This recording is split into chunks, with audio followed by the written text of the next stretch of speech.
Hello, welcome inside another edition of the Scores Table Weekly Recap Edition. I'm Brian Henshin, that's Danny Rago. And Danny, we are joined today by Kyle Sokeland, who is armed by Twisted to get on the show today. Hi, Kyle. What's up, guys? I mean, always anything for you, right? Yeah, that's true. I hit up Kyle for a lot of favors, and he's always delivered, never failed. It's great. It's great to have him as a colleague. Let's start. We're going to be talking a lot of the Evansville North showcase because it showcased just a lot of the great teams from around the state. A really fun event each year. Kyle was down there for the duration. Danny was watching online, and I was following scores. Let's start with what happened Friday night. I think that was probably the best game of maybe the entire event. Avon holds off Evansville Central 75-74. Anaya Smith with 32 points sets 2 program records for steals and scoring. Maddie Shirley for Evansville Central scores a program record 40 points. She had 22 in the fourth quarter, according to our source, and came down to the last couple seconds. And Anaya Smith off a steal hits the layup, and Avon escapes. Kyle, I'll start with you and just let you vamp about that game a little bit. Yeah, I mean, I was telling people it wasn't the most aesthetically pleasing game at times, but it was the most chaotic fun I've had in a regular season game in probably a few years. Because, I mean, Central looked very good in the first half. I think they were up 14. Shirley only had 10, but the guards were hitting shots and forcing turnovers. That looked like a team that could make the regional or compete with someone else that far in the tournament.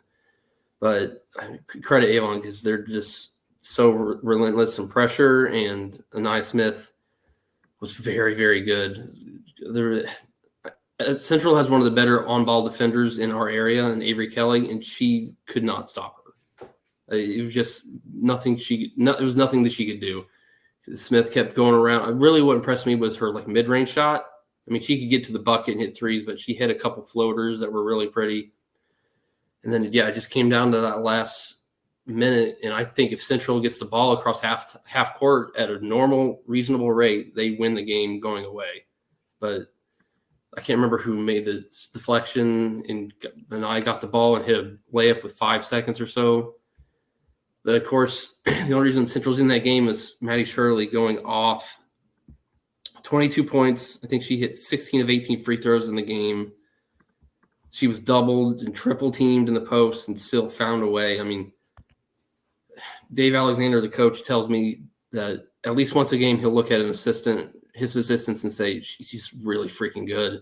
I mean, they're just – he told me post-game they're just lucky to have her in the program because she just elevates them so high, and which means that USI, Southern Indiana, is getting another steal, and then they could be a really good OVC team for a long time if they're pulling recruits like her and some others from the area. So how do you assess their chances? I mean, they're a 4A team that drops to 3A, right? They've got good wins this year. I think they went to Carmel, one at Carmel. Maddie Shirley's been putting up numbers. Now there's a 40-point, 40-point nugget on her mantle. How do you assess with them dropping particularly to 3A? Can they come out of that mess down there? They could, and Alexander put it simply, if they play like that first half, they can, because she got help from Maya Skelton and Avery Kelly, who both had double figures in the first half. I think they're getting healthy because they had another starter return. It's just the issue is they'll have moments of what are they doing? They lost to North Posey. They blew that game against Avon. They struggled with Jasper on Saturday to score, but they pulled out that win. I don't know if focus is it, because they're a very well coached team. I just feel like it's just not meshing 100% of the time. Especially if they can get scoring from those two guards, they think they can. Of course, they're going to run into Washington probably in that regional area, but I would put them as a favorite in the SIC right now. Yeah, Kyle, I haven't had a chance to see Washington. They're on a bit of a win streak now. They've won 4 straight. Have you had a chance to see them yet? And what do you make of the Hatchets? I did. I saw them beat Memorial by 12 or 13. I mean, it's mostly the same group from last year, just a year older. I think Katie Reed has taken a big jump, especially during the summer. She only had 16, but it was still probably close to a double-double. Shay Hawk was a good shooter. I think Aubrey Frank, the point guard, is my most impressive player watching that game, because she directed the offense And I was telling some Memorial people, I mean, if you want your younger players, and especially your feeder program players, to see someone how to do it well, watch Aubrey Frank, because she was just very smart with the ball. Yeah, they're a very deep team. I think they go 6 or 7 solid players. And there's a sophomore who has gotten a Division I offer or two that I think is growing and could get better. It's London Gilly. I mean, just a very all-around good team. And they're well coached too with Gretchen Miles. It's crazy how deep 3A is, Danny. I mean, we made the folly, and I continued diving into it of just maybe this is the best team in 3A. Maybe this is the best team in 3A. And every time that I reassess, I realize, oh, there's a team I forgot. Bishop Chatard was the last episode. Now it's Washington, as Kyle and I were talking off air. I mean, and these are teams that were in 3A to begin with too. So, I mean, even without realignment, this would be an extremely deep class with Silver Creek dropping down. I mean, it's crazy. And we haven't even talked about the number 1 team, who we'll talk about at their showing at the Evansville North Showcase. Greensburg's really, really good. But back to Washington, just so we can, kind of punctuate them because they weren't in the North Showcase. I agree, Soke. I think Katie Reed, yes, she took a jump. London Gilly is a Division I prospect, but I've seen him live a couple of times. Aubrey Frank she's what makes him go, man. She's really tough. And I think I still think that I believe, without looking it up, I believe the only team to get him is the number 1 team in 2A, South Knox, who got him twice. Other than that, they're just kind of running through that 3A schedule. So because they have 2 losses, maybe we have naturally maybe kind of dropped them down in our, I don't know, mental rankings, if you will, as to how good they are. But with Frank and Reed, they're going to be in every basketball game. Yeah, they lost to South Knox twice. Once by 18 at home, but then they were more competitive with them in that Corden Central tournament. So yep. I'm definitely trying to catch them when I can, and they've got a big game here at the end of January against Gibson Southern for the Pocket title. There you go. It's a good conference name, the Pocket. I should mention, too, that we have a couple guests coming in, too, in addition to Kyle, because I didn't know if he'd be able to pull his weight today. We're going to be joined by Evansville North coach Tyler Choate, and then Greensburg. We're going to talk with Leah West. Their seniors going to Belmont. So looking forward to talking with them. Greensburg coming off a big win over Silver Creek. Evansville North off to a strong start. They played with HSE for a little bit there, and we'll talk about with Tyler and Kyle about that game before losing. You mentioned South Knox, the team to beat Washington twice. They go out yesterday against their rival North Knox, and they hang a 78-49 win on the road over them. Kind of felt like we want to send a message ahead of sectionals type of game from what I've heard. They left no room for doubt. I was catching a little bit of it during the final game at the North Showcase. Those starters were going full speed until they were subbed out in the final minute, up 25. The bench players were shooting threes in the final 20 seconds. Of course, I'm not there, and I couldn't have asked Coach Eves, but it just looked like, from an outsider's point, that they wanted to win that game really bad, especially after losing to them twice last year. So I screened it this morning because I was curious. It's you see the score and you want to be able to add context to it.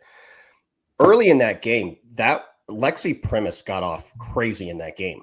I think they actually led 19-10 in that game. Primus probably had 17 of the 19. She was so good at the beginning of that game. But if you talk to, and it's not just Holly, I mean, it's some of the parents and some of the players and some of the people that cover it. There has always seemed to be this kind of, I don't know if I want to call it a mental block, or a mental hurdle, but for lack of a better description, that's essentially what it was. I mean, they lost twice to them last year in games that Holly will tell you they weren't very, they were very maybe out of character. They got a 3 down 19-10 from Grace Detweiler, and then they just never really looked back. Early in that game, Kendall Hill, who had a game high, I think 26 in that game, picked up her second foul. Lexi Primus has 17. And I'm sure early in that game, the South Knox basketball team collectively as a whole was probably like, what is it about this game that we just can't be ourselves? And then they got play. So I didn't detect anything in regards to, making a statement or running it up. I just think they just wanted to get way past that mental hurdle. It was probably something that stood in the way of their season goals, team goals, and things like that. But I think after they were down 19-10 and Detweiler hit that three, I mean, I think they went on like a 20-4 run just right after that three. So they are tough. They are really tough. Yeah, I mean, I'm planning to see them at least in January when they come to Evansville, because they have to be. They're the best team right now in our area, without a doubt. With those 2 Washington wins, they beat North by, I think, 34. And Tyler will tell you that wasn't their best game, but still, South Knox was very, very good. So I mean, they're just bashing teams right now. Bashing teams. 3A doesn't matter. Totally agree. So I really want to see what they do in the Hall of Fame too, especially. There you go. Hamilton, Southeast. That's what I was going to go to next. I mean, that game against HSE for South Knox is going to be fascinating to watch. I mean, they got the firepower to potentially stay with them. I'm curious to see how they defend that group, because I mean, it's not going to be like anything that they haven't really seen before. Obviously, Maya's of a different level, KK's of a different level, but they've challenged themselves against some really good teams already, and they'll have played Castle then too. Obviously, North Knox, and then Washington twice. So I mean, they played some good teams at Evansville North, obviously too. So they're a well battle-tested team. Holly built a great schedule, and they're balanced too. Like sometimes it's Bren Hill, sometimes it's Kendall Hill, sometimes it's Ella Bobe. I felt like I was watching this North Knox South Knox game. I felt like Madison Parrish and Bren Hill were just getting catches at the front of the rim, where North Knox just seemed to be giving up some inches and some resistance to quite frankly, just easy field goal attempts. So I do think that South Knox, I give them a fighter's chance in that Hall of Fame just because of their ability to win games in different ways. And it doesn't need to be one singular thing throughout an entire basketball game. There were times in the third quarter there in the South Knox North Knox game last night where Kendall Hill was hitting threes and attacking downhill. Like I said, they were running some stuff out of horns action and getting catches for Bren Hill and Madison Parrish on roll. They were playing some odd front defense in the 3-quarter courts. I mean, there's just a lot of different things that Holly does with that team. And when you've had a team together for multiple years and in some cases multiple generations, you can they can do whatever you want because they've covered everything. I mean, they've covered zone, they've covered man, they've covered it, and they just build on this castle that they've constructed year after year. So yeah, I think that Hall of Fame is going to be interesting, but yeah, I mean, look, I don't know that they've seen. Primus was awesome. Okay. I don't know if they've seen anything like McAlusky before. So we'll see. Encourage everybody to Holly Eves was with us on the podcast. What was that, 2-3 weeks ago, Danny? Yeah. Encourage everybody to go back, listen to that. I'll link it above too. A good thing. Tyler Choate is going to be logging on here soon, so we won't have to kill too much more time. But I wanted to talk quickly, Danny, I guess it's more applicable to you, but Brownsburg holds off Franklin Central in a really impressive game by the Dogs, a game where Avery Gordon runs into foul trouble in the first half, picks up her 4th foul midway through the 3rd. And when it happened again the second time, you're kind of like, what's going to happen here? This is an opportunity for Franklin Central to rally and kind of take control, maybe pull away from this thing. And how is Josh Sable going to handle Avery coming in? Plan was to hold her out for as long as they could, just to, avoid picking up that 5th foul, obviously. And credit to the Dogs. They found a way. They maintained control. There's a bit of a Franklin Central rally where they pulled ahead, but Brownsburg stabilized, answered right away. A lot of different kids stepping up too. With El McCullough was out too with foul trouble. They keep finding ways to win. They're really resilient. They're coming along quickly. Like, you can tell this is a team that has some hunger to them, and there's just something about them, the way that they found to win these games. You had Sammy Clark stepping up with 11 points after she had a couple rough outings in a row. Gabby Harvey, a freshman, came off the bench and had a big game. Lanaya Joaquin had some big shots for them, and just a lot of really solid performances behind the two standouts of McCullough and Gordon. Again, kind of like what we saw against Columbia City, and just really impressed by Brownsburg. And then I'll quickly touch on Franklin Central before I let you have your thoughts on it, Danny. Franklin Central's getting healthier. They've lost a few games going into county now. They're on a 3-game losing streak and a 5-4, but haven't had Ashley Baker since the start of the year. She got hurt, injured her ankle right before the Center Grove game. She's back, played her first game against Brownsburg. Emma McVeigh, their guard, who had started all 8 games, was out with illness against Brownsburg. I think they just kept her out the rest of the weekend to let her get healthy, but they're getting healthy. I mean, you can see the pieces there. Peyton Duvall did a great job against Avery Gordon inside, which is no small feat, as did their other player, Aubrey Irwin, a junior. But I mean, just so many sophomores that are coming along for Franklin Central, and you can see the potential there. And it just feels like it's a matter of time as they start getting healthier for them to unlock that and get there. Yeah, Franklin Central's tough. Duvall is starting to emerge as undeniably one of the best players in that class. I mean, her athleticism is just, I mean, some people just maybe just haven't seen her yet, but I mean, this kid will eventually be an Indiana Junior All-Star. She'll eventually be an Indiana All-Star. She'll eventually, if she can be a part of some deep Franklin Central runs, they've got a lot of help coming up from their junior high program. This is a program that we will talk about within the Central Indiana area for years and years to come. But back to Brownsburg, I don't know that there's a direct relationship. It's certainly one of the things that has happened, but Josh has switched from a man basketball team to a zone basketball team, and kind of fixing some of the rotations has really changed them. They are a very tough out because of how unique they are, because how he pairs the different skill sets of McCullough and Gordon, and now playing some kind of matchup zone with different scout specific details per game. I mean, so they'll run it a little bit differently when it's Tippner. They'll run it a little bit differently when it's Baxter. They'll run it a little bit differently when it's McAlusky. But by the way, they probably need to throw that one away because Mac probably did them for 37, 38, I think. Mm-hmm. But Franklin Central now with their front line and how good Duvall is, they're just going to keep getting better on the defensive side too. And that's out of character for Josh. I mean, Josh has always had basketball teams just like, we're going to get to 70 and we don't care if you get to 68. Now, if he can get stops, we'll see what happens with Brownsburg. But I think they are a very tough out. Absolutely, absolutely. As we shift focus back to the Evansville North Showcase, we are excited to be joined by friend of the show, Tyler Choate, head coach of Evansville North. Evansville North 3-3 over the weekend. They lost to Hamilton Southeastern 44-29, but a game that looked like it was pretty close there at halftime. Tyler, what's up, buddy? Hey, thanks for having me. Always good to see Kyle on a Sunday, too. Yeah, it's not like we talked a lot over the last 3 days, right? That's right. So let's just start with what happened most recently, Tyler, the Hamilton Southeastern game, and just how you approach that game and some of the different challenges and pieces that HSE presents. How did you go about that game as a coach? Well, they've presented a lot of challenges for every team across the state. And one thing we told our girls, if you're going to play LeBron James in 101, you'd rather play him to 1 than play him to 100. So we wanted to keep the pace of the game in the 40s. I thought defensively we were good enough to win the game.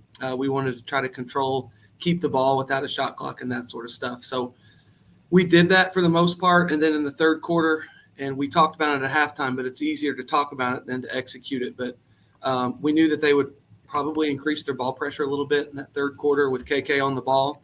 They did that, credit to SAT and HSE, and that just gave us a lot of problems. So our kids played well, they competed, and HSE is going to beat a lot of teams this year. So I'm just proud of the effort that our kids gave.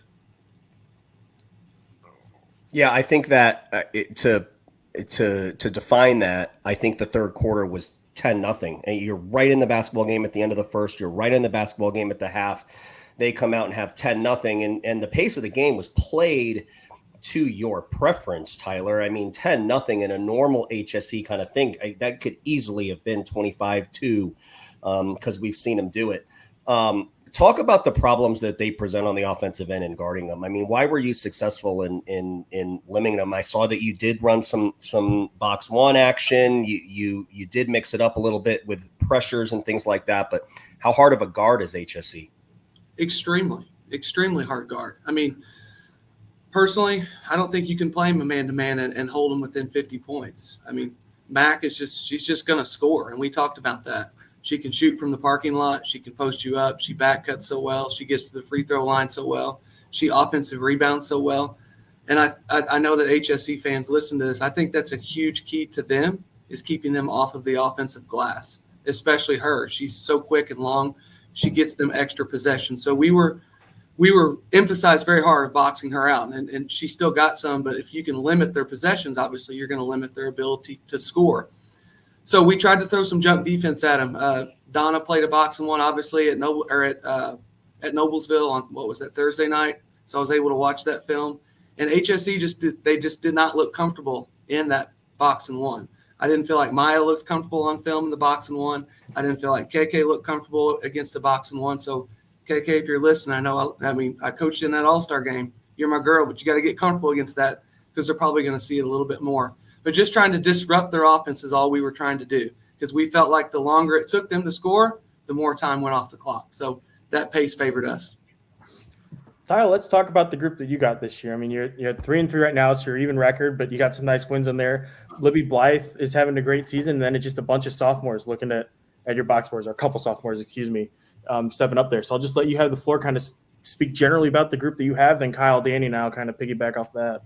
Yeah, appreciate you talking about our team. We have a good group of kids, and number one, I mean that generally, that good group of kids off the court. They make good grades. They're respectful. They work hard. They do what we ask, and that always makes coaching basketball easier. And I think as a high school coach, you have to give them credit when you have kids like that on the court. They're also very talented. I think one thing we do it well is shoot it. We shoot the three well. Yesterday we missed some attempts that we typically would make, to be honest, at home. And I think if Blythe makes a few of those top of the key looks in the third quarter, maybe the game is a little bit tighter in the fourth quarter. But Libby can shoot it. You can't give her any space. She's gotten better at attacking the basket. We're trying to get her to get to the free throw line more. Maddie Canese played exceptional yesterday. I don't know if you guys were able to watch the live stream. I know Kyle was there, and she was battling down low with those girls at Division I players. So proud of her effort. But yeah, you're right. The sophomore kids, they got a chance to play a lot of varsity basketball last year. They got a chance to win a sectional last year, which was experience.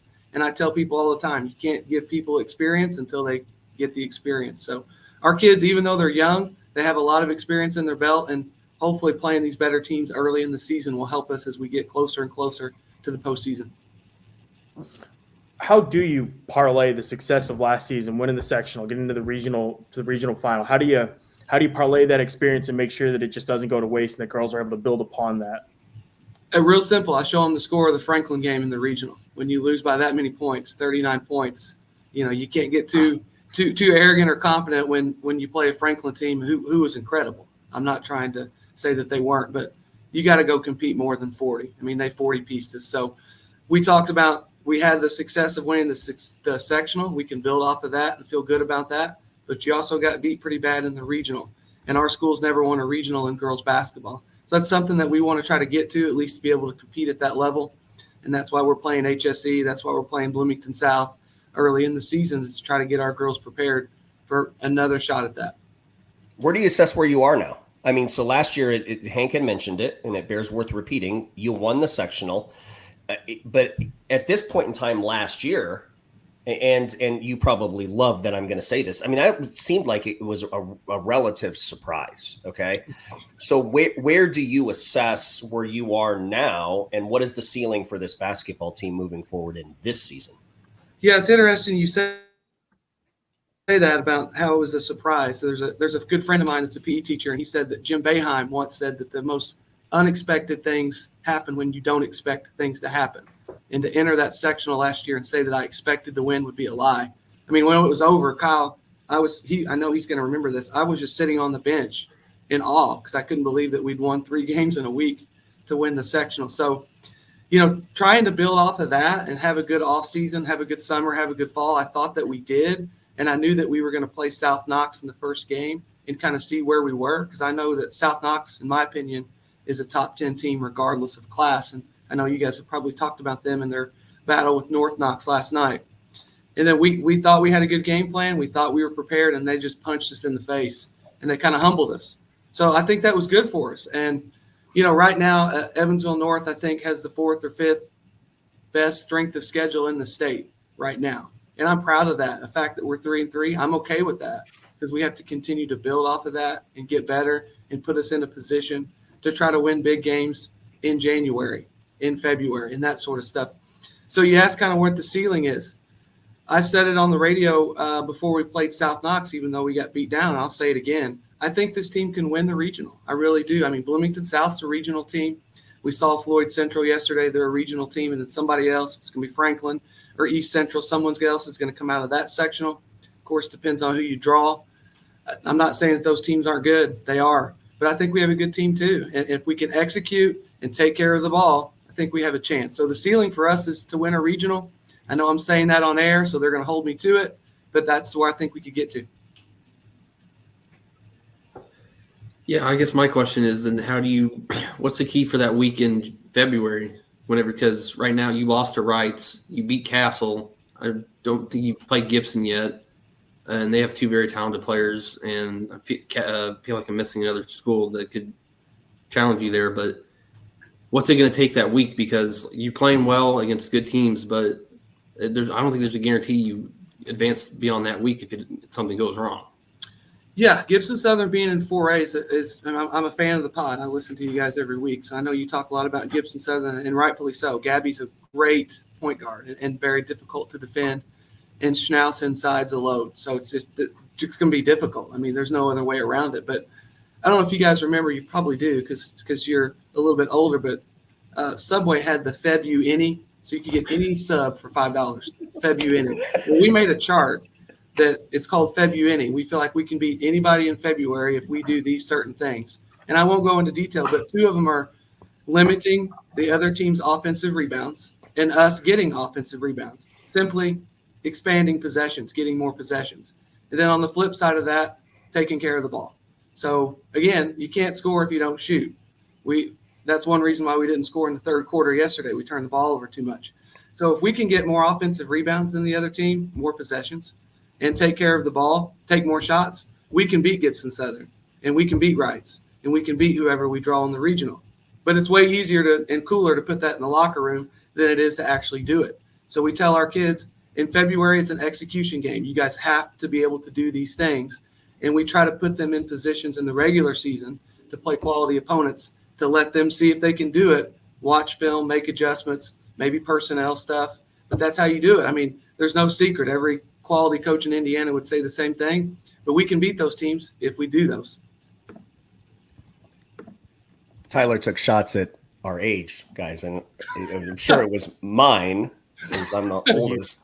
Just you specifically, we read between the lines. Nice. Thanks, Tyler. I was actually going to say all these nice things about you, too. I would have taken one at Sable, but he's not on today, so. No, Well, Tyler, I mean, I do make a joke of that. I actually was going to, last year when we were very early in the Scorers Table podcast, I mean, you had reached out to me and Josh, you had reached out to Hank, and and then we see your involvement through the IBCA and coaching the Futures game, and then you win sectionals, and there were some coaching vacancies that come up, and I remember talking to you about, hey, I want to grow this Evansville North showcase. And you were asking for some phone numbers up in the area, and you get a nationally ranked opponent like HSE to come down. I think you had Fishers last year. This seems to be your brainchild. I mean, can we just give you the opportunity to just talk about the Evansville North showcase and what you've put together and how it's evolved over the last 12 months and where you want this thing to go? Yeah, I appreciate the opportunity. So it's all about timing in life. That's kind of how I feel about how things work out. And the way that this showcase kind of transpired, I'll kind of walk it back, and Kyle's going to know where I'm going with this. But several years ago, the Evansville Sports Corporation did what they called the River City Showcase. It was only for boys, and they played at the Ford Center in Evansville, which is where University of Evansville plays. There's concerts and stuff there. But it was only for boys. One of the corporate sponsors had a female basketball player at a local school, and that corporate sponsor the next year wanted girls in the showcase. So the organizer of the showcase approached me and said, can you help me get teams? And I did. And that particular year, they played at USI. And we played Silver Creek that year at USI. And that was the year I think that they got runner-up. Got a chance to meet Coach Shane and all that sort of stuff. So that was the plan. We were going to continue with River City Showcase. Behind the scenes, we're going to ask some girls teams. It was going to be half girls and half boys. And USI, Southern Indiana, announces that they're going Division I. So now their facility, because of NCAA rules, is not available. And the Ford Center was no longer available. So the Sports Center, the Evansville Sports Corporation said, we're done with the showcase. It's just over. We tried our best. It's done. Well, I had already gotten Fishers and some other schools to commit to coming to Evansville to play at the Ford Center, but I had no facility. So I'm like, you know what? Let's bring them down to Evansville. We have a great facility. We'll do the best that we can. We'll see how this first year goes. And the interesting part is the Sports Corporation brother was the head coach at La Lumiere, and they were already planning on coming down, and Ashlyn Shade went to La Lumiere. So they had already committed to coming to Evansville. So I called him. I said, "You still want to come?" And he said, "Yes." So when you get Ashlyn Shade in your event and you can announce that you have a Connecticut commit in your gym, it helps. And you guys can relate to that. So building off of that, and then Fishers came, and I got a chance to meet Lauren and her husband, Votals, amazing people, have become great friends with them. And as I said to Kyle, word of mouth is the best advertisement. So she goes up to the Indy area and says, "Hey, they're running a good showcase if you want to go south and play good teams." And I take a lot of pride in, if Avon or Fishers or HSE are going to come down, I'm going to give you a quality opponent that you would never see in the regular season in the Indianapolis area. So that's kind of how it got started. Where do I want to see it go? I want to see the best 26s of seniors next year to come to Evansville. So I'll start that process where I'll look at kind of the rankings and probably reach out and bother you, Danny. I know you probably get 100 texts a day from different people, and try to get people down. Coach Sat said he wanted to bring his team back down. So if we could get KK and Stidman back on the court, it's just great for Evansville. I mean, Kyle, you know this. I'm not saying anything out of context. Sometimes we get overlooked. Sometimes our talent level isn't the same. So to showcase girls basketball in Southwestern Indiana, I think grows the state and it grows the game in the state of Indiana. How was it building the bracket this year, the pool of teams this year? Like, did you run into trouble finding teams, or was it easy to get teams in? Because it kind of seems like broadly scheduling's maybe been kind of an issue for some teams, be it getting into events, finding teams, and all so on and so forth. Yeah, you guys have talked about this in previous pods. The best teams have hard times finding opponents sometimes. For example, South Knox.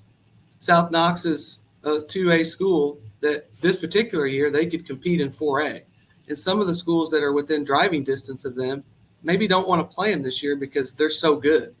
Same with South Bend, Washington. Some of the teams that are within driving distance of Washington may not want to play them because they're just so good this year. So if you look at John Harrell, there's a lot of teams that are missing games. So I try to target those teams of like, hey, if you're willing to drive, come on down to Evansville. And I'm not afraid to ask anybody, and I'll tell the coach when I call him. I completely respect if you say no. I mean, I sent Steven an email from South Bend and said, if you want to come to Evansville, we'll buy you food, we'll help you with your hotels. We want you to play in the event. It was just too far of a drive for him. And I understand that. That's a lot to do for a high school team. So just trying to piece it together. What I do is just ask outside teams, do you want to come? And then once I get commitments from HSE, Fishers, Crispus Attucks, I obviously have a closer relationships with our local conference schools. Gibson Southern's not in our conference, but that's another one. And I will call Coach Brasher and say, how good do you think you're going to be? Do you want to play Fishers? And he'll say, yeah, I want to play Fishers. Boom, there's that check mark. I felt like I wanted to play HSC because selfishly I wanted to go against Mac because I think she could be Miss Basketball. And to have her on the court and say that we played against her, we can build off of that for my program. So just kind of piecing it together that way. Castle has a quality program, struggling a little bit earlier this year, so we tried to give them an opponent that would be more equal to them, where if you look in years past in the showcase, they played Fishers, they played La Lu. So it just depends on who can come and who locally wants to play who when we get a commitment from the indie schools. And not for nothing, too. I mean, the media coverage, I'll pat Kyle in the back here. I mean, the coverage of the event, too, has been fantastic. Like, every year, you do a great job sharing it out there, and then Kyle's preview, him and I talk about that a little bit. But just, I mean, being able to post up at one event as a media member is great, and to see all those teams, all those great teams in one spot is awesome, too. Like, you've done just such a good job building that thing up. Yeah, and I'm not trying to suck up to Kyle, but he does a tremendous job in our area covering all the sports, but we're talking girls basketball. I mean, he sat up there all day yesterday. So, I mean, that's a huge shout out to him. It helps expand our brand and that sort of stuff. And then, you know, it helps us too, selfishly. Central's in our gym. I can watch them and never leave, right? Floyd Central, regional opponent. I don't have to drive to Floyd to watch them. Our custodian was blowing the popcorn out of the bleachers last night, and he said, hey, I know why you do this showcase. You never have to leave, and you get to watch all these teams. I'm like, yeah, you're right. So everyone's got it figured out. Yeah, so I got to watch Floyd. And in this business, guys, it's about relationships, right? I mean, the more people that you can connect with, the better you're going to be. So if down the road, if we play a team that Coach Satterfield knows, right now, because I've made a relationship with him, I can call him and say, hey, what do you know about Team X? Help me out, man. And he would do that. Same with Lauren, and I would do the same for them. So in this business, it's a challenging business. Coaching is hard. Education is hard. The more you can expand your branch and make relationships with people, I think it makes this job a little more enjoyable. Tyler, you're talking about the popcorn. There's a difference between watching those teams and coaching against them. Okay. Can you you naturally segued us to the Greensburg-Silver Creek. I mean, what was Jason and Scott's position on the 1 versus 2 matchup? I mean, both of those teams have state championship aspirations. They're both good enough to win it, but they don't win it likely without going through that basketball game later in the season. So can you talk about what Jason and Scott's position was in making that a basketball game that was played in December? Yeah, so I'll back it up all the way to last year. Jason, obviously IBCA is heavily involved, and I knew that he had a great team from just chatting with him at the IBCA meeting after the end of last year. I said, what are you going to have coming back? And he was telling me, I'm like, oh, man, you could win a state championship in 3A. So I contacted him, and he committed to play. Within the process, I knew, you got those 2 girls at Silver Creek that are incredible. Brooklyn Wren, Division I player. If you can get her on your court for a showcase, come on down, girl. Emma Shane, the same way. If you can get her on your court, that's what a showcase is, right? You're showcasing talent. So I called Scott. He said, yeah, we're in. And I'm like, wait, I had just a little thought in my head, like, hold on a second. That might be the best 2 teams in 3A. No disrespect to the Washingtons and Evansville Centrals of the world, but those might be the 2 best teams. So I called them back. I said, do you guys want to play? And they both immediately said, yes. We want to play. That's awesome. I thought it was going to be something like that. So I'm like, that's incredible. Shout out to them, because they could have said no, right? And just played one time in the regional and the winner goes on, or one time at semi-state, depending on the draw, and the winner goes on. So shout out to them. But they both said yes. So I told them, name the time. What time do you want to play? They picked the 1 o'clock game, afternoon game for travel and whatever. And then just talking to them yesterday, they were fired up about the game. I mean, they were super excited. Like, this is going to make us better. Win or lose, it's going to prepare us so we have film on each other and that sort of stuff. But Kyle and I talked after that game. The Avon Central game was probably the most entertaining because it was just wild. I mean, a wild basketball game. But the Greensburg-Silver Creek was the best quality basketball game. You could tell that those were the 2 best teams in 3A. Incredible game, well coached, intensity. And what's cool about it is it's not a huge crowd on a Saturday afternoon in Evansville, right? If they play again, regional or semi-state, it's going to be packed house. But to see the kids and coaches with the same intensity with 100 people in the gym was inspiring. And they were getting after it. The kids were getting after it. It was such a joy to watch that game. That was, to me, that was the most enjoyable game of the day. Agreed. Terrific 100%. Yeah. Awesome. Well, thank you, Tyler, so much for joining us, man. Best of luck to you guys the rest of the season. I'm sure we'll be in touch and probably have you on again before things are all said and done. But yeah, thanks again for joining us, and best of luck. Kyle, get some rest, man. You need it. You worked hard yesterday. Yeah, I mean, I don't get a compliment from you very often, so I'll take it. Thanks, guys. I'll see you later. See you, Tyler. All right, that was Tyler Choate of Evansville North, and we're going to go ahead and bounce right over to our next guest, and that is Leah West of the aforementioned Greensburg Pirates, top-ranked team in Class 3A. They improved to 10-0 yesterday with wins over number 2 Silver Creek and Princeton. Leah, I'll start with this. You heard what Tyler said about just how excited Coach was for that game. How fired up were you getting to play against, some of the talent that Silver Creek has in the number 2 team in your class? I mean, knowing that we have to face adversity at some point in the season and being able to prepare for the state championship and those good teams was really good for our team. And I think it'll benefit us in the long run too. So for you as a player, when you're going into a game like that, I mean, what's your energy level like and your excitement? Like, are you fired up? Are you nervous? What are you thinking about emotionally as you prepare for that kind of game in December? I think for our team, we try to go into every game with the same mindset and same knowing we need to go out and execute, and knowing they have really good players, they're a really well-coached team, knowing we have to be locked in on certain players and be aware of everything, and just going into the same game, same mentality, knowing we have to play together and just coming out and executing and coming out with the win. So if you could talk us through, Danny and Kyle had a chance to watch the game. I did not, but I was following it on Twitter. Just talk us through how things unfolded, what you made of the team's performance, 66-59 the final, but I feel like it was a little bit closer than that than what the final indicates? Yeah, I mean, there was definitely moments where we could have not ran away and hide, but we could have let them go on a stretch. And there was a stretch towards the end of the third quarter where they had some points. And I think coming out of that halftime and getting our momentum back and shutting their momentum down was really beneficial for us. And it kind of shows how much we've improved over the last couple of years. Because a year or two ago, we would have given up after that run in the second quarter. So I think it was really showed improvement of us when we came out halftime and kind of got back together and played our game and pulled out the win. I guess, how was it playing against Brooklyn Wren inside? Because she's a very long and talented player, but give you your props. You feel like you banged with her pretty tough and just tried to match her. So what did you have to do going into that matchup? I mean, just knowing she's a good player, she's going to get her points. I'm not going to hold her to zero, but I mean, also leaning on my teammates if I ever needed help in the post and just playing our game. I guess also what impressed me with your team was your guard play. I mean, you guys hit a bunch of shots and did well against a very talented team. I guess talk about them. What do they do well? I know that I'm just trying to look up names. Larison and Wilkinson had a couple of good games against Silver Creek and Princeton. So what do they do well, and why do they make you such a good team? I mean, I think all of us individually are really skilled. So just having that all together and then coming together, especially with our relationship on the floor, it kind of carries over. Just being able to trust each other, move the ball around, and get the best shot we can. And they do a great job of that, moving around the ball and seeing the open pass and stuff like that. Talk specifically about your senior teammate, Miley, right? I mean, so we mentioned Larison. Larison was fantastic in that game yesterday.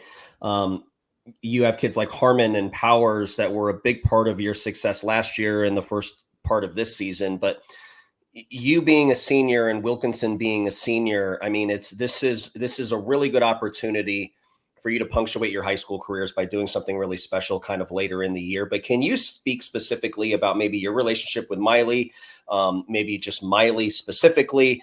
But it seems to be like this. It seems to be like this unique class. I mean, you're extraordinary Division I talent, but Wilkinson was a kid that was making a lot of plays when a play needed to be made. I just wanted to maybe hear your thoughts and just maybe putting that assessment into your own words. I mean, she does a great job running our point and being kind of running our offense for the most part. I mean, our relationship, we've been playing together since second, third grade, and then also our other senior, Emma McQueen. We all do a great job. We're all really close, and I think she does a great job moving around the ball, getting it to everyone. And Jason tries to tell us, get the best shot, don't force anything, don't take the first shot, because if we move it around the perimeter, we're going to get a really good shot, and we're going to be able to finish those too. Here's a fact. You're the number 1 team in 3A, okay? You just beat the number 2 team in 3A, and we've stumbled around talking about the Chattards and the Washingtons and the Silver Creeks and everything, but coming out of yesterday, the conclusion that anybody has to draw is you're the best team in 3A, okay? Do you like that position? I think it definitely shows who we are, and we knew coming into the season we would have a target on our back, and every game we've won, it's just gotten bigger, especially that Silver Creek game. They're number 2. They're a great team. They're very well coached, and we were able to get out that win. And just knowing that target on our back is going to continue to get bigger over this season, and just continuing to play our game and knowing our standard that we have for ourselves and just coming out on top every game that we play. Do you actually treat that like it's just another game like the Silver Creek game, or do you put a little bit more emphasis on it, just knowing that it's the number 2 state? Naturally it comes with a little more juice. Do you guys treat it as such, like a little bit more important? I mean, with that target on our back, we don't really overlook anybody. So we go into every single game with the same mindset, same preparation.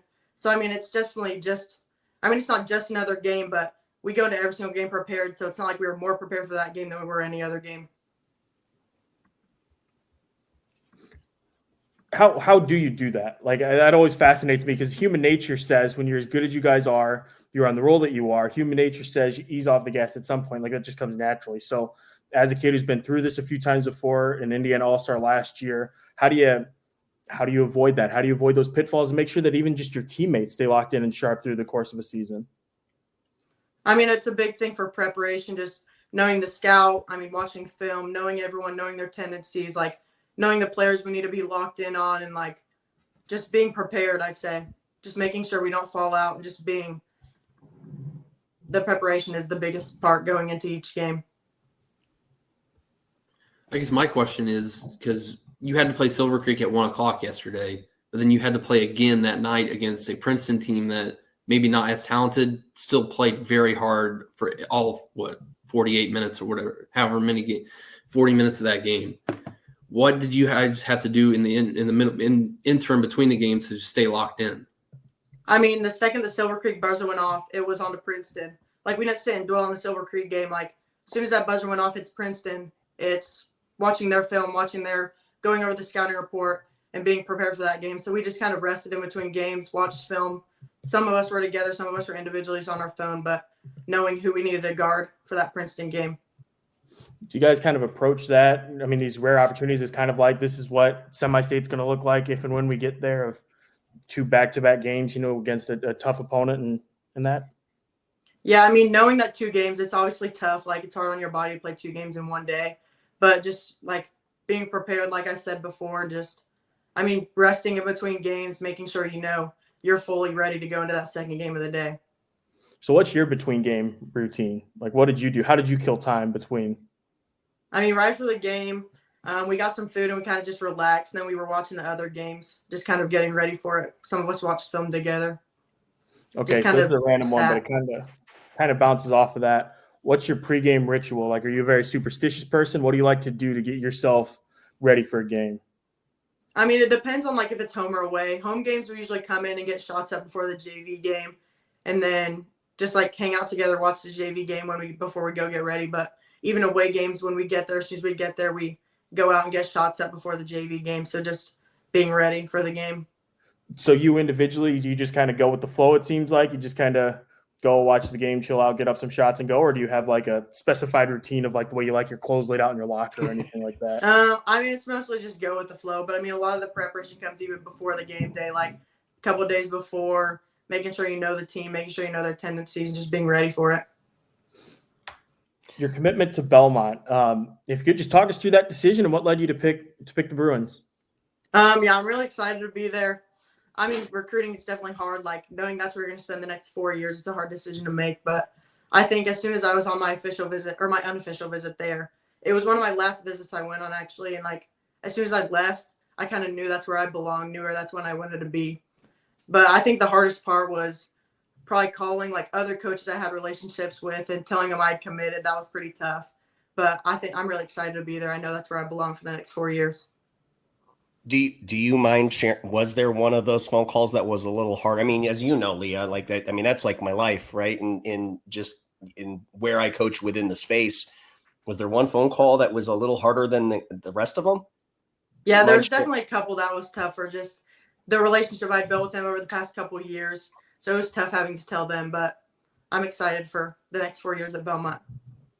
I used my Good Morning Nashville mug to commemorate your appearance on the Scores Table podcast this morning. But Belmont, yeah, Hank was, he just kind of transitioned right at the same time my mind was going. Let's just talk about Leah and all of that. So congratulations on that whole process. Thank you.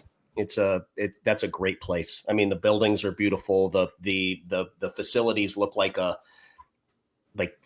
Lifetime Fitness on steroids. I mean, it's really, really great down there. And Nashville's obviously a great city. So best of luck to you down there. Represent Indiana basketball for us. Okay. Because the last person that did set records, that, and Darby Maggard and her experience down at Belmont broke three-point records down there. So we'll expect big things from you. We'll be tracking. Okay, Leah? All right. Awesome. Well, Leah, that's all we had for you. Thank you so much for joining us. Apologies again for butchering so many facts on my end. That was embarrassing. But congratulations. I'm looking forward to seeing you guys here in a few weeks when you come up to play. I think it's in Plainfield against Zionsville for an event. Yeah. So looking forward to seeing you guys in person, and best of luck to you the rest of the season. Thank you. Take care. You too. All right, that kid's sharp. Yeah, she's good. She was on the ball, man. She was ready to go. Yeah, she is sharp. Good for her. Yeah. I'm an idiot. Let's start. Let's just revisit the conversation we have. We have about 10 minutes left to keep it under the hour cap. Just general thoughts and takeaways. Tyler explaining how this event came together was fun. I had forgotten just how all this came together, but it was fun hearing from him. And then Leah too, talking about their approach to the game itself yesterday was fascinating. What did you boys take away? Go ahead, Soak. You can go first. I mean, you were there. Since he gave me a compliment, I guess I'll give him one. That just Tyler and his staff run these events very well, because they used to have, for several years, they had the boys basketball sectional at North too, and a bunch of other events like softball and soccer. So it's always high class, high quality, and they treat people right. And then last Saturday was just a lot of fun. I mean, the best game was Greensburg-Silver Creek, but it just a lot of talent, and especially for us, getting to see out of area talent was a blast, because I got to see Maya Makaluski for the first time. The Greensburg-Silver Creek players, Fishers played really well against Gibson Southern and beat them. I mean, it's a lot of fun. It's because I compare it to an event that Evansville Bossy does on the boys' side here coming up at the end of December, when they bring in a bunch of out-of-state talent. It's a lot of fun. So I know Tyler is a big fan or proponent of women's sports, especially basketball in general. So to see him put this together from the ground up has been an enjoyment, because it's a staple now on my calendar. And I think I'll use my opportunity to dive a little bit deeper into 1 versus 2. I mean, it's not every weekend that we get a number 1 versus number 2 matchup. So to talk specifically about the Greensburg-Silver Creek game, I think I can get away with saying this, okay? I think Greensburg is better, okay? But I don't think it's by much. I think when you look at the game flow of that basketball game, Greensburg would jump out, Silver Creek would come back. Mm-hmm. Greensburg would jump out, Silver Creek would come back, okay? But there was a critical stretch in that game with 90 seconds left in the third quarter where, and as you guys know, I'm friends with Scott. Okay. I have not texted it. I didn't text him yesterday. I didn't talk to him this morning yet or anything. Okay. But he pulled Brooklyn Wren and Emma Shane out of the basketball game with 85 seconds left in the third quarter, when it was a 1-point basketball game. And when he brought them back, it was a 9-point basketball game, maybe an 8-point basketball game. Things got away from him pretty quickly at the end of that third quarter with both of those kids on the bench. Now, to Scott's defense, Emma Shane picked up an inexplicable third foul. Brooklyn Wren was in foul trouble because Leah West was attacking her. But that's the margin. I mean, we're talking about an 85-second span where Claire Larison hits a 3. I think Miley Wilkinson gets a layup on a dive. And then the last basket of the third quarter was scored on a beautiful just ISO crossover that Larison had against Chesser, who was actually in the basketball game instead of Wren. If Wren is at the rim protecting it, I don't know that she gets that bucket. And maybe the outcome is exactly the same. Okay. But you're looking for little separators now. I'm looking at an 85-second little stretch there to decide who I like in between Greensburg and Silver Creek. And if that's what we're going after, I think that speaks to how narrow the margin is. So, Kyle, having said that, did you get a different feel being there that the gap was that narrow, or is that something that I just pulled out on stream? No, I think you're fair to say that, because I think Silver Creek was playing catch up for most of that game, but they got within a couple points on multiple occasions. Emma Shane being in foul trouble had a lot to do with that, because I think her third foul came in the second quarter, maybe even early in the third. And she cannot reach there, by the way. No, Emma cannot reach there. Yeah, I remember it was an odd foul choice, because, like you said, Larison played really well. She was so good. You need Emma Shane on the floor against her, just at least on the other end, just to go up against, just to score. But yeah, I told Tyler, he's correct. That was the best pure basketball game of the day. As fun as Avon Central was the night before, that you could tell that they were the two best teams in that event, or with respect to probably Hamilton Southeastern at their best. But just they played very sharp basketball. And it was probably 3 or 4 point game until the end, when I think Silver Creek was trying to foul, or Greensburg got a couple of easy buckets to pull away. It was a very sharp basketball game. Yeah, and I know we've spent a lot of, obviously Leah West was the guest, okay, but the player of the game was Claire Larison. And she solidified herself, I think, as probably a relative shoo-in to be an Indiana Junior All-Star. Great player, Division I recruit, good size. but to do it in a big game, I mean, look, Hank talks about it all the time. I mean, the teams like Greensburg and they don't have this gauntlet schedule where they get to prove it, game in and game out. Larison being able to do it on what presumably would be the toughest regular season game on their schedule, easily the toughest game on their schedule to this point. For Larison to do it in that setting with Wren on the floor and West on the floor says a lot just to how good she's gotten over the last year. Yeah.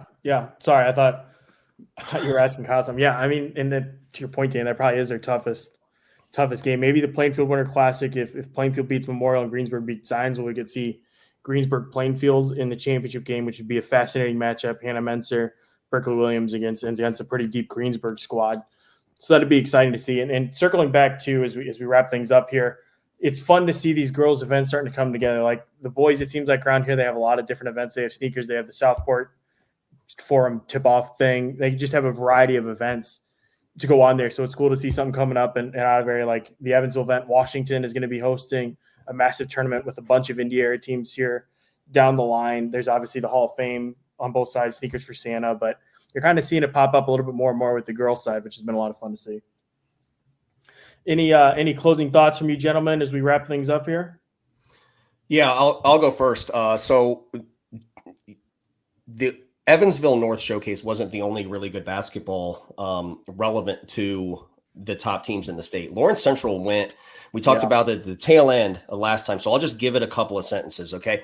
But they went to Dixie Heights to play Sacred Heart Academy in a number one Indiana versus number one in Kentucky showcase with FIBA gold medalists on that team, with major SEC recruits, Division I talent up and down the board.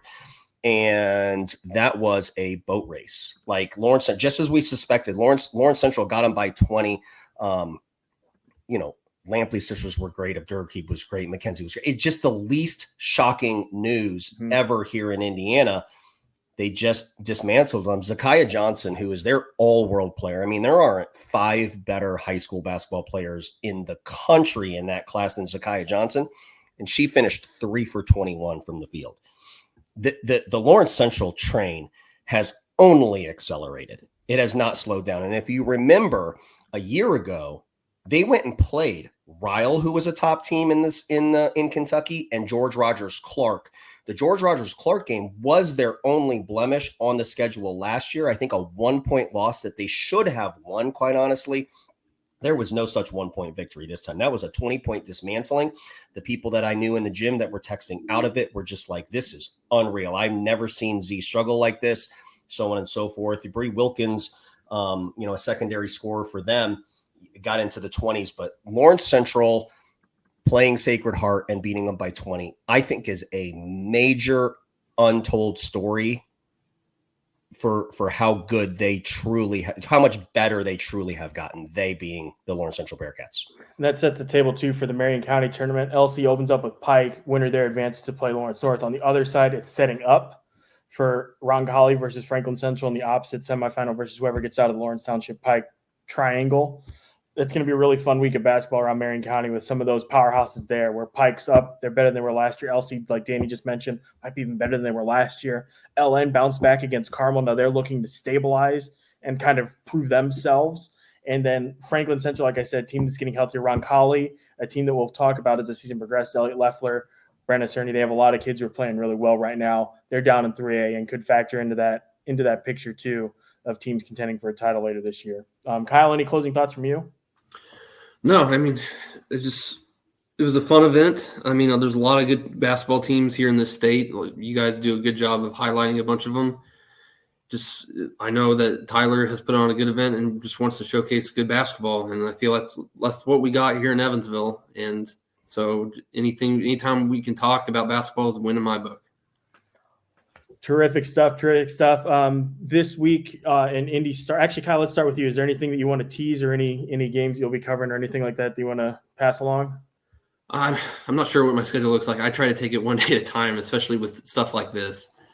Because, I mean, I was in the gym for 8 games in 2 days, so I wish I could get a day off, but we'll see what's coming up. You read my stuff at courierpress.com. I'm on social media, a bunch of spots, especially X/Twitter. Just try to do the best I can and highlight some good athletes and teams. Good stuff. Kyle will have a wrap from Evansville North's event tomorrow, he says. So keep an eye out on that. We'll link to it here in the story too. For me, the big one is Borden at Lanesville on Thursday. Two of the best small schools in the state going at it.